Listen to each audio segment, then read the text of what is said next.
নমস্কার বন্ধুরা, আমি প্রশান্ত বং 24 স্পোর্টসে আপনাদের সকলকেই স্বাগত। কলকাতা নাইট রাইডার্সের একাধিক প্লেয়ার এই মুহূর্তে চোট সমস্যায় জর্জরিত। বিশেষ করে বিদেশি প্লেয়ারসরা কিন্তু চোট সমস্যায় জর্জরিত। কোন প্লেয়ারের কি আপডেট রয়েছে, কবে নাগাদ ক্রিকেটে কামব্যাক করতে পারে, কিছু ভালো খবর এবং কিছু খারাপ খবর রয়েছে কলকাতার সমর্থকদের জন্য। সবকিছু নিয়েই এই বিষয়ে আমরা কথা বলবো বিস্তারিতভাবে। যে বিষয়টা নিয়ে সবচেয়ে চিন্তার বিষয় আমার মনে হচ্ছে, কলকাতার 3জন ফাস্ট বলার কিন্তু চোট সমস্যায় জর্জরিত।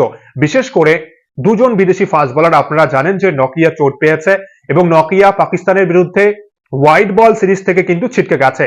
কবে নাগাদ কামব্যাক করবে?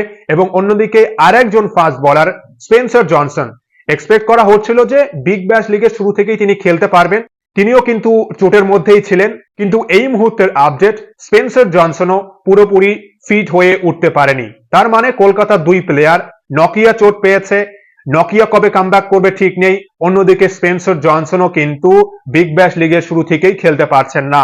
বিগ ব্যাশ লিগে ব্রিসবেন হিটের হয়ে খেলেন কিন্তু স্পেন্সার জনসন, এবং এই স্পেন্সার জনসন সম্পর্কে ব্রিসবেন হিটের পক্ষ থেকে প্রথম ম্যাচের পর আপডেট দেওয়া হয়েছে যে স্পেন্সার জনসন রিকভারির মধ্যে রয়েছে এবং কবে নাগাদ কামব্যাক করবে সেরকম কোনো সঠিক তথ্য দেয়নি, কিন্তু আশা করা হচ্ছে যে তিনি বিগ ব্যাশ লিগেই কামব্যাক করবেন। যদি কামব্যাক করতে পারে তো অবশ্যই ভালো, এখনো 2-3 মাস সময় রয়েছে। আমরা ফুললি ফিট প্লেয়ার চাই এবং স্পেন্সার জনসন বাহাতি ফাস্ট বলার, বিধ্বংসী বোলিং করার ক্ষমতা রয়েছে।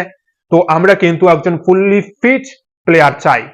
অধীর আগ্রহে কলকাতার সমর্থকরা দেখতে চাইছে যে বিগ ব্যাশ লিগে স্পেন্সার জনসন এবছর কেমন পারফরমেন্স করছে, কিন্তু এখনো চোট কাটিয়ে পুরোপুরি ফিট হয়ে উঠতে পারেনি। এটাই কিন্তু অফিসিয়ালি ব্রিসবেন হিটের পক্ষ থেকে বলা হয়েছে যে স্পেন্সার জনসন রিকভারির মধ্যে রয়েছে। অন্যদিকে আপনারা জানেন নকিয়া চোট পেয়েছে, পাকিস্তানের বিরুদ্ধে সিরিজে খেলতে পারছেন না। আশা করা হচ্ছে নকিয়াও কিন্তু কামব্যাক করতে পারে, সাউথ আফ্রিকান টি20 লিগ বা চ্যাম্পিয়ন্স ট্রফিতে কামব্যাক করতে পারে। কিন্তু আপনারা দেখেছেন যে গত বছর চোট কাটিয়ে ফিরে আইপিএল এ খেলেছেন, সেভাবে ভালো পারফরমেন্স করতে পারেনি। পায়ের আঙুলে চোট রয়েছে কিন্তু আন্ড্রেক নকিয়ারও। অবশ্যই আমরা ফুললি ফিট প্লেয়ার চাই। এবার এটাই দেখার, Nokia south African T20 league বা চ্যাম্পিয়ন্স ট্রফিতে কামব্যাক করতে পারে কিনা। যদি করতে পারে এবং পারফরমেন্স করতে পারে তাহলে তো খুবই ভালো। তাহলে কিন্তু সরাসরি যদি আইপিএল এ খেলতে আসে তাহলে কিন্তু চাপের হবে কলকাতার সমর্থকদের জন্য। তাই বিকল্প অপশন অবশ্যই ভেবে দেখা উচিত এই মুহূর্তে। এখনো 2-3 মাস সময় রয়েছে। চোট আঘাত খেলার অংশ, তাই আবারও কিন্তু চোট পেতেই পারে যে কোনো প্লেয়ার, কিন্তু আন্ড্রেক নকিয়া একটু চোট বেশি পায়, তাই কিন্তু আমাদের বিকল্প অপশন অবশ্যই দেখে রাখা উচিত। অন্যদিকে স্পেন্সার জনসনও পুরোপুরি এখনো ফিট হয়ে উঠতে পারেনি। যদি আমাদের বিকল্প অপশন দেখতে হয়, কি মনে হচ্ছে কোন বিকল্প অপশনগুলো আমাদের জন্য বেস্ট হবে? অবশ্যই আপনারা কিন্তু মতামত জানাবেন কমেন্ট বক্সে। এবং আরেকজন ফাস্ট বলার উমরান মালিক, উমরান মালিকও কিন্তু এখনো পুরোপুরি ফিট হয়ে উঠতে পারেনি। জম্মু কাশ্মীরের দলে সুযোগ পায়নি। বিজয় হাজারে ট্রফি শুরু হতে চলেছে, বিজয় হাজারের দলে কিন্তু উমরান মালিক নেই। এই মুহূর্তে এনসিএতেই রয়েছে কিন্তু উমরান মালিক। 100% এখনো ফিট হয়ে উঠতে পারেনি উমরান মালিক। এটাও কিন্তু একটা চিন্তার বিষয়। তাহলে কি সরাসরি আইপিএল এ খেলবে উমরান মালিক? এটা কিন্তু চাপের হতে পারে। দীর্ঘদিন চোট আঘাত সমস্যার জন্য বাইরে ছিলেন, ক্রিকেট খেলছেন না, কিন্তু সরাসরি আইপিএল এ খেললে কতটা কার্যকরী ভূমিকা পালন করতে পারবে? কলকাতার দুই বিদেশি ফাস্ট বলার স্পেন্সার জনসন এবং আন্ড্রিক নকিয়া, তার সাথে কিন্তু উমরান মালিক। চাপের বিষয়, চিন্তার বিষয় কলকাতার সমর্থক এবং কলকাতার ম্যানেজমেন্টের জন্য। আমরা আশা করি আইপিএল এর আগেই কামব্যাক করবে এবং পারফরমেন্স করে আইপিএল এ খেলতে আসবে, তাহলেই কিন্তু ভালো হবে। অন্যদিকে বৈভব আরোরা কিন্তু বিজয় হাজারে ট্রফি খেলবেন, হিমাচল প্রদেশের দলে রয়েছেন। আশা করি বৈভব আরোরাও ভালো কিছু করতে পারবে। অন্যদিকে আরেকজন ফাস্ট বলার হর্ষিত রানা, আপনারা সবাই জানেন এই মুহূর্তে বিজেটি খেলছে, কিন্তু সেভাবে ভালো পারফরমেন্স করতে পারেনি, তাই তৃতীয় টেস্টে কিন্তু ড্রপ হয়েছে এবং আকাশদীপ হর্ষিত রানার পরিবর্তে খেলছে।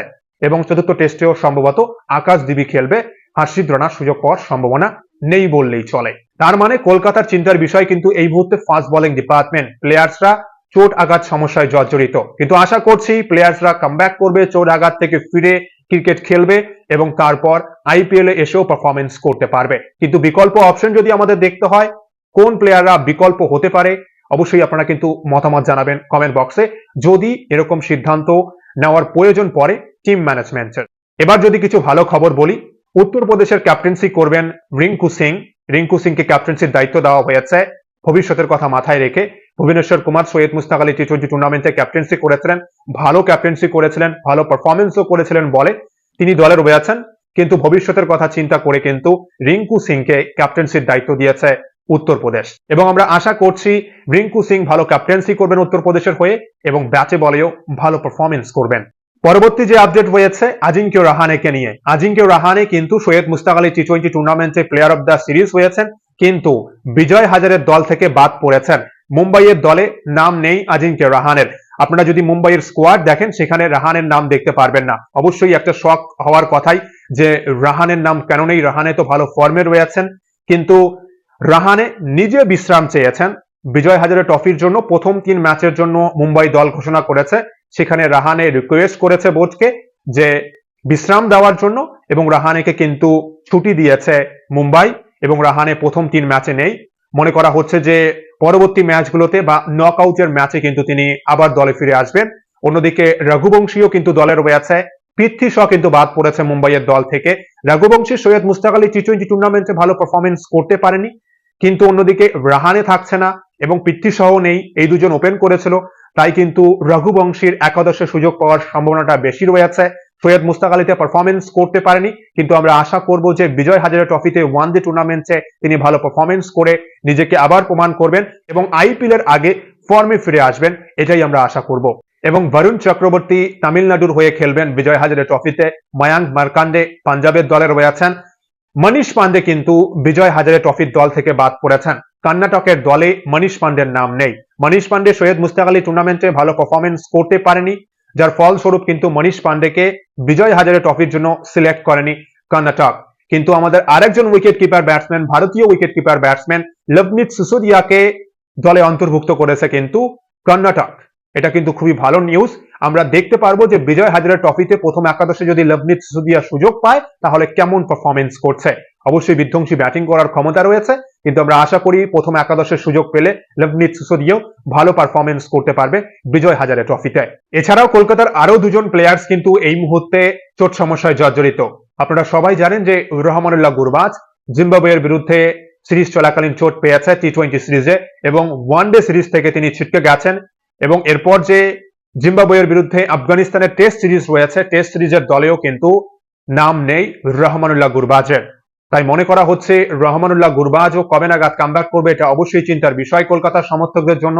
কিন্তু জানুয়ারিতে আবুধাবি টি10 লিগ রয়েছে, আশা করা হচ্ছে যে টি-20 যে লিগগুলো রয়েছে সেখানেই কামব্যাক করতে পারে কিন্তু গুরবাজ। এবং রাসেলও কিন্তু ইংল্যান্ডের বিরুদ্ধে সিরিজ চলাকালীন তিনি চোট পেয়েছিলেন। এবং অন্যদিকে এই মুহূর্তে বাংলাদেশের বিরুদ্ধে সিরিজ হচ্ছে ওয়েস্ট ইন্ডিজের, সেখানে কিন্তু দলে নেই আন্দ্রে রাসেলের নাম। তার মানে রাসেল যে এখনো পুরোপুরি ফিট হয়ে উঠতে পারেনি সে বিষয়ে সঠিক তথ্য পাওয়া না গেলেও মনে করা হচ্ছে রাসেল যে জানুয়ারিতে টি-20 লিগগুলো রয়েছে সেখানে কিন্তু কামব্যাক করতে পারে। আমরা চাইবো আমাদের ফাস্ট বোলাররা যারা এই মুহূর্তে চোট আঘাত সমস্যার মধ্যে রয়েছে সবাই তাড়াতাড়ি ফিট হয়ে মাঠে খেলুক এবং পারফরমেন্স করবে, এটাই আমরা আশা করি। অন্যদিকে বাকি যারা গুরবাজ রাসেলও তাড়াতাড়ি কামব্যাক করবে, এটাই কলকাতার সমর্থকেরা চাইবে।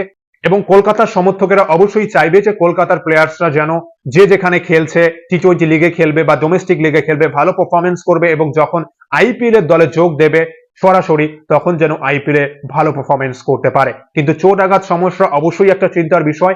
আমার যা মনে হচ্ছে 2-3টে পরিবর্তন আমরা কিন্তু দেখতেই পারি এবছর, সেটা হওয়ার কিন্তু প্রবল সম্ভাবনা রয়েছে। যে কোনো প্লেয়ার যে কোনো মুহূর্তে চোট পেতে পারে এবং যারা চোট পেয়েছে এখন এটাই দেখার কত তাড়াতাড়ি এই প্লেয়ার্সরা কামব্যাক করতে পারে ক্রিকেটে। কিন্তু সবচেয়ে চিন্তার বিষয় fast bowling department. Fast bowling ডিপার্টমেন্টে বিকল্প ফাস্ট বোলার অবশ্যই দেখা উচিত কলকাতা নাইট রাইডার্সের। যে কোনো মুহূর্তে আবার চোট পেতে পারে এই প্লেয়ার্সরা। যদি কোনো ফাস্ট বোলারকে বিকল্প প্লেয়ার হিসেবে আমাদের দলে নিতে হয় তাহলে কোন প্লেয়ার্সদের নেওয়া উচিত অবশ্যই আপনারা মতামত জানাবেন কমেন্ট বক্সে।